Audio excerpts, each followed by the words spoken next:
I want to welcome you to another episode of the Vision Clarity Leadership Podcast. My name is Seth Yelorda, and I will be your leadership coach for the next few moments, helping you become a high-performance leader who leads high-performance teams to make a big impact in the world. We're on a mission with this podcast to help every individual see themselves as a leader and to really help every individual experience an extraordinary life, both personally and professionally. I would just ask that if you find this content valuable, I would be so honored if you would write a review or rate the content wherever you consume it. And please subscribe. I'm always shooting for a 5-star review.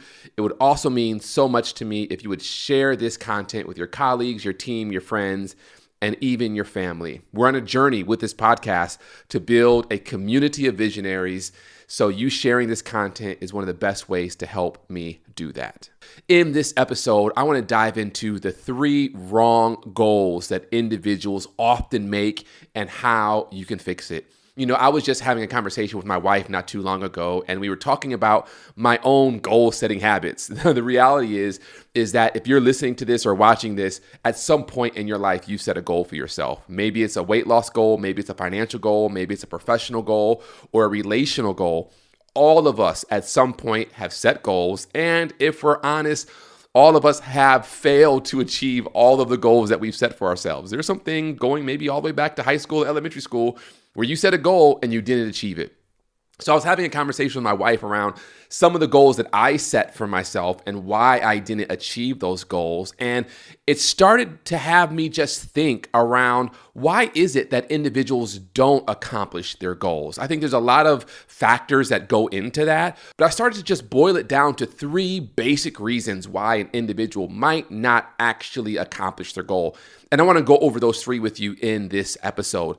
The first reason is that we often set present-based goals or status quo biased goals. These are goals where you set a goal based off of your limited resources, your current circumstances, and your current capabilities. Instead of being driven by a future vision and being driven by a big ambition, you're influenced by what feels immediately possible or comfortable based on your present situation. And as a result, the goals often fail to stretch or challenge you, keeping you in a state of limited growth. Now, this is the type of goal that we've all done this before, where you say, well, I want to save, let's say I want to save some money, but I can only afford to save, $100 a month or $100 a week. So let me just save my $100 a week, and I'm going to save that $100 a week or $100 a month for the next 3, 4, 5 years so I can grow my savings. That is a present-based biased goal. You're basically saying, I'm going to look at my present circumstances, and my present circumstances are going to dictate the type of goal that I set for myself. That's not what we want. What we want you to do is we want you to set future-based goals, where you're saying, how much money do I want 3 months from now, 6 months from now, a year from now? How much money do I want in my savings? And whatever that number is, then you say, okay, what do I need to do to actually get that number? So rather than saying, how much do I have to save and let me save that, you want to say, how much do I want to save? How much do I want in my savings? And once you ask that question and answer that question, it just begins to open up your mind to all of the other possibilities and all of the other things that you can do to actually reach that goal.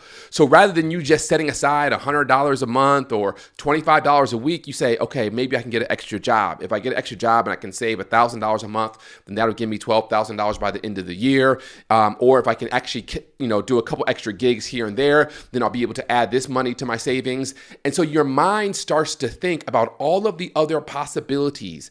If your goal is to save money and you're only looking at your present reality, there's nothing inspiring about that. It won't challenge you. And if I'm honest with you, and I don't mean to burst your bubble, you most likely won't accomplish that goal. Because goals inherently have to be challenging. They have to cause us to stretch. We don't want them to be so challenging that they overwhelm us, but we want them to be challenging enough that they inspire us. And there is a thin line between overwhelm and inspiration. And you want to find where that line is and make sure you set your goal right at the tipping point of that line. So when it comes to the first type of wrong goals that individuals often set for themselves, a lot of times they're based on their current reality. This happens to us both personally and professionally. You're looking at your team, you're looking at your organization, and you're saying, well, based on our current capabilities, this is probably all we can do. That's not the type of goal that will inspire your team. You want a goal that will allow your team to really dream about what they are capable of, not based off of what they have, but what can we actually do? What can we create? If we stretch, if we go the extra mile, what will our future look like? Can we actually succeed? So what I want you to do is I want you to avoid setting goals based on your present limitations or what feels comfortable to you now. Instead, let your goals be inspired by your future self, your future vision. These future-based goals truly drive transformation and are often the ones that feel out of reach today, but they will inspire you to grow into the person capable of achieving them. So I don't want you to set any present-based goals.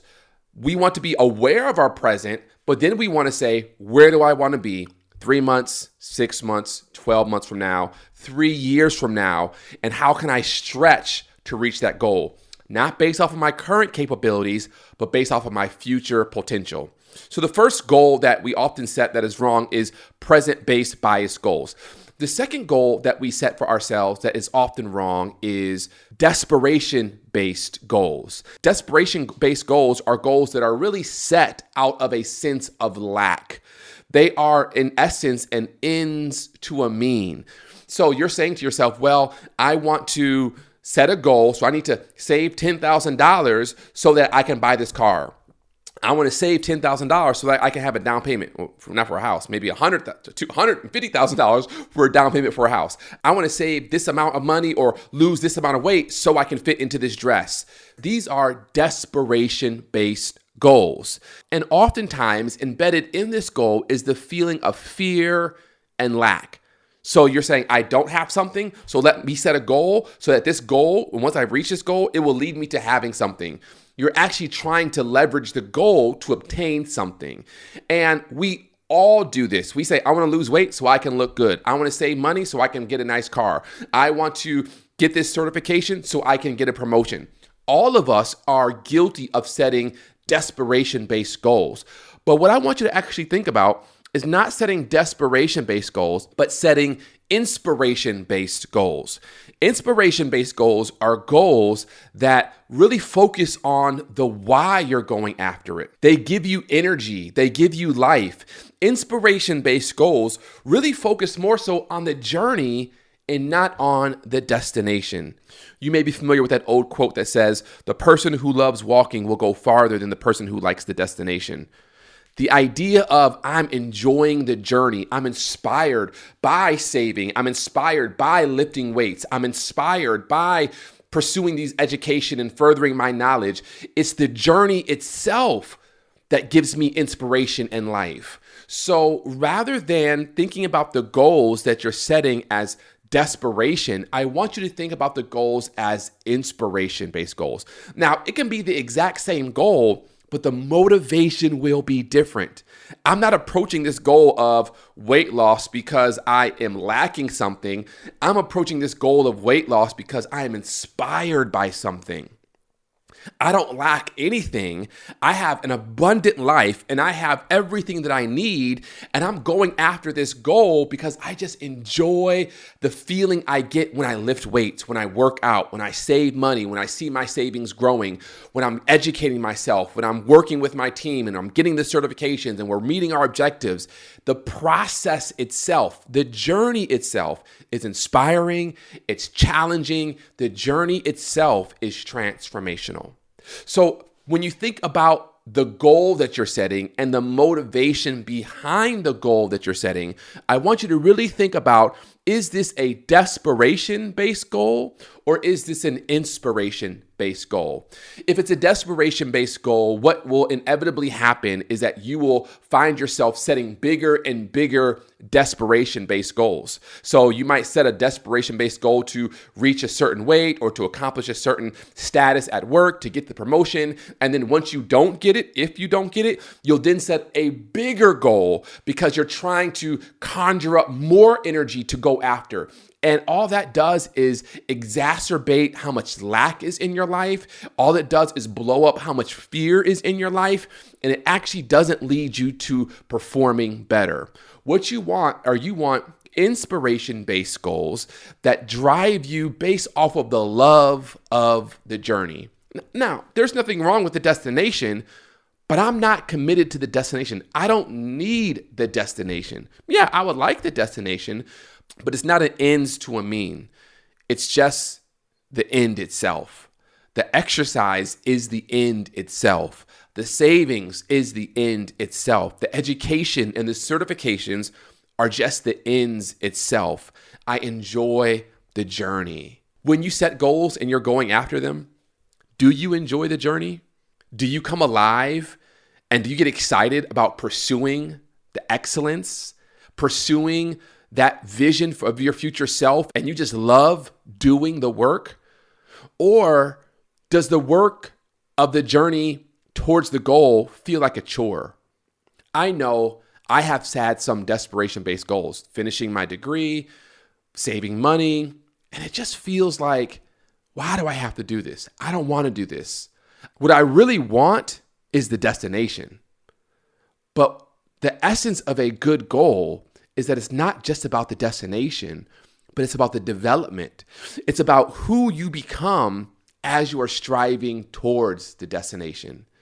It's not always about reaching that pot of gold at the end of the rainbow. A lot of times it's about the journey of becoming as you strive for that pot of gold. So if you find yourself pursuing your goals and you're starting to feel like pursuing the goal itself is a chore, is leaving you tired, exhausted, you don't look forward to doing it, you don't get excited about doing it, it's actually a pain to do, I want you to evaluate your motivation. You might not have to change the goal, but you definitely have to change your motivation, your why behind the goal. Otherwise, over time, depending on how big or how far away accomplishing the goal actually is, you'll throw in the towel. Because the pain of pursuing the goal will become too great and too unbearable for you actually to achieve it. So the first type of wrong goal that we set are present-based biased goals. The second type of wrong goal that we set are desperation-based goals. The third type of wrong goal that we set for ourselves are ambiguous goals. And you probably are familiar with this, but an ambiguous goal is when an individual confuses their intention with the goal. You see, I have a 4-step process that I highly recommend everyone do every single week to make sure your week is successful. And as you're going through this process, the very first thing you do is you set your intention for the week. What is it that you want to experience that week? So you might say, well, my intention is to be healthy. My intention is to exercise more. My intention is to spend more quality time with my family. That's an intention. I intend to do this. But once you set your intention, the next step is you have to set the actual goal. What is the metric? So my intention might be to exercise more this week. My goal is to exercise 5 days a week. My intention might be to spend more time with my family. The goal is to have family worship every night and to have a game night twice a week.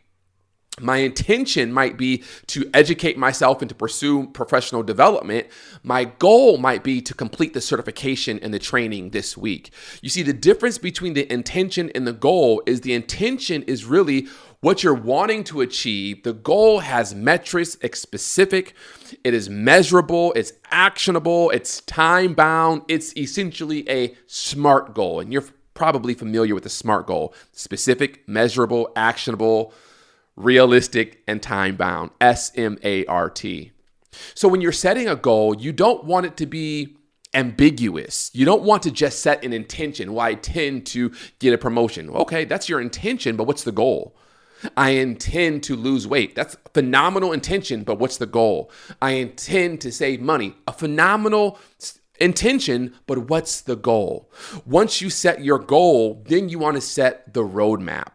How exactly are you going to accomplish this intention? How exactly are you going to accomplish this goal? So the roadmap says, I'm going to wake up every day at 5 o'clock. I'm going to put my shoes on. My shoes are going to be by my bed. I'm going to get up. I'm going to walk to the gym. It's only 2 blocks away. I'm going to exercise for 30 minutes. I'm going to do 10 minutes in the sauna, and then I'm coming home. That's a roadmap.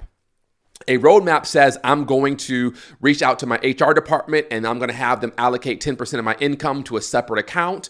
And every time I get paid, 10% is automatically going to get allocated to a separate savings account. That's a roadmap.